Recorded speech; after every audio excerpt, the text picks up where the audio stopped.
first big question here, vaccine rollout, some hiccups along the way, but now here we are. Are we on track?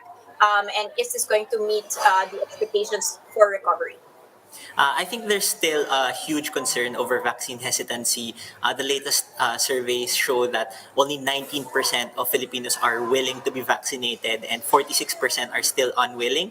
And I think there's a large concern over Sinovac, as we know it's still in the phase 3 trial. So a lot of people are still not sure on how safe and effective Sinovac is. And it's the first vaccine that's being rolled out. In fact, many healthcare workers would prefer a different brand of the vaccine. So I still don't think we're in a state or in a phase where we can be confident that the vaccine is going to be rolled out quickly as of the moment.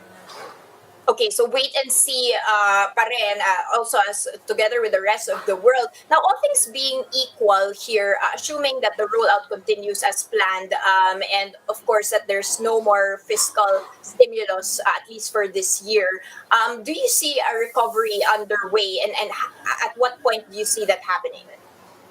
Well, I think we're already past the worst parts of the recession because of COVID. So I think we're on our way to a recovery. But if we want to have a good or a robust recovery, we need to continue our spending. The government needs to pump more money into the hands of consumers. It needs to give money to those who lost jobs, for example. And although the government is discussing opening the economy as a way to stimulate it, I think the concern really lies on how people still perceive the risk and uncertainty. We were talking about the fiscal stimulus here, and you were saying that we needed more help from the government, so to speak. But the economic managers, at least particularly, Ned, the acting secretary, was saying that if we just reopen the economy slowly, and if we just have the confidence to take the vaccines, we don't need to tap into more debt levels that we might not be able to afford. Do you agree with that?